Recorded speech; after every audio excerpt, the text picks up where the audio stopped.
Spain, meanwhile, have to wait a little. They'll have a big clash against Germany on Tuesday after they could only manage a 1-1 draw against Switzerland. Ali joins us. Ali, you're watching this game. Before we talk about the big talking point, Sergio Ramos and those 2 missed penalties, let's talk about the game overall.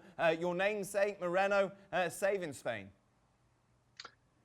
Saving Spain, but I think it's symptomatic of what's wrong with Spain. And we've talked about it time and time again.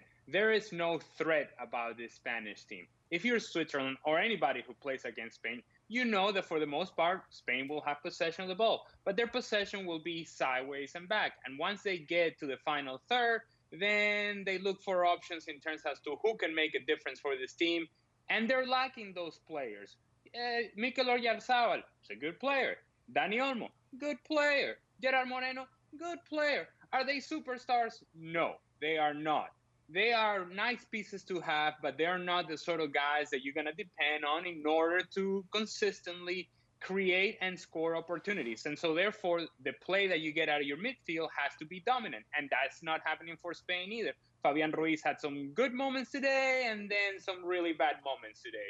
Turnovers everywhere from Sergio Busquets as well. That continues to struggle. Has struggled with Barcelona early on this season. Continues to lack athleticism. Again, today that was exposed.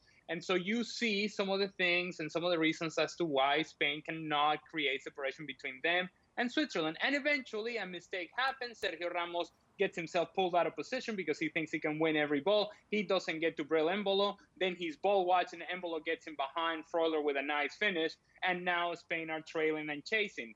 Eventually you get to the penalty kick and that talking point that I'm sure we're going to discuss. But overall, it's more of the same from Spain. A lot of possession of the ball, not a lot of productivity with that possession. So Sergio Ramos starting this game made him the most capped European player ever, 177 caps, eclipsing Buffon. And as Ali mentioned, then a penalty is awarded. Sergio Ramos steps up, a man who has scored his last 25 penalties, but has it saved. Then Spain awarded another penalty. Ramos steps up and just, you can see, Frank, it's completely in his head at this stage. Yeah, it's what it is with penalty. It's very psychological, and you have to make sure that, in fact, you stop thinking, and you normally don't play with the goalkeeper. You close your eyes. I mean, the master of penalty was Johan Niskens in the 70s, and I had the chance to meet him, and he confirmed to me that he used to close his eyes, pick a side, shoot strongly on the grass, and just pray that the ball will go in the net. Those players, and it's maybe the only critics that I can make about Sergio Ramos, they play with goalkeepers. We see that with Bruno Fernandes, who lately missed penalty, Jorginho as well. Now it's Sergio Ramos, and psychologically, it's very hard. I just have to wish for Sergio Ramos to have another penalty very soon, to go back on the horse and shoot and score, because otherwise, it can be the end of us seeing Sergio Ramos shooting a penalty, because he will be shaking and being scared in front of a goalkeeper otherwise. Like 25... Dan, if I may for a second, the technique that Sergio Ramos utilizes depends very much on timing and his ability to wait out the goalkeeper. Conversely, it also depends very heavily on the goalkeeper being patient enough to hold out for Sergio Ramos. Because he's not generating any momentum with his run-up, then even if he makes contact with the ball, it's not going to be very clean. There's not going to be a lot of power behind it because there's no momentum behind it. And so Jan Sommer had Sergio Ramos timed out perfectly. So that brings this point.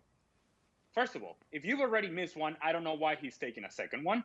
And if indeed you're going to take the second one, you have to change the run-up. You have to change the timing. You have to upset what Jan Sommer has already proven, that he is in your head. He knows exactly what you're doing. He changed nothing. He tried to go with a little panenka, a little flick, a little filthiness that was neither here nor there. And it was humiliation for Sergio Ramos. Yeah, where do we stand on this, Frank? Sergio Ramos, Spain captain, second penalty is awarded. Do you applaud him for going up there and taking another, or do you question his leadership as to maybe he should have handed the ball to somebody else? Well, I will go with Ali on that matter, even if I understand Sergio Ramos, and I just said, you have to go back on the horse as fast as possible, because you have to forget about what you missed and just keep what you have been successful on, and meaning another penalty. He tried, and you played like a Russian roulette, and you get crazy, and he's gonna have a very, very bad night, I can tell you, thinking about those 2 penalties, wondering how come he missed it. And the analysis of Ali is perfect. You play with the goalkeeper. If the goalkeeper gets your rhythm and your time up, you're screwed. And it's what happened to Sergio.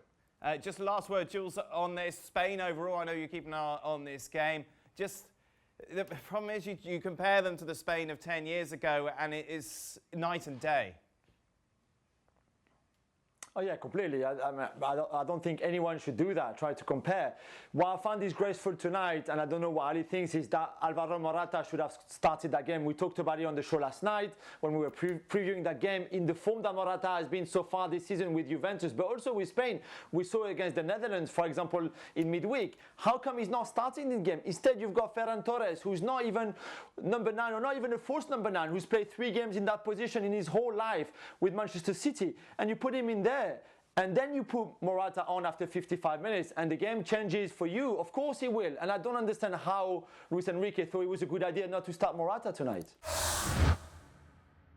Well, thank you very much for watching ESPN on YouTube. For more sports highlights and analysis, be sure to download the ESPN app. And for live streaming, premium content, and let's not forget as well, ESPN FC 7 days a week. Subscribe to ESPN+.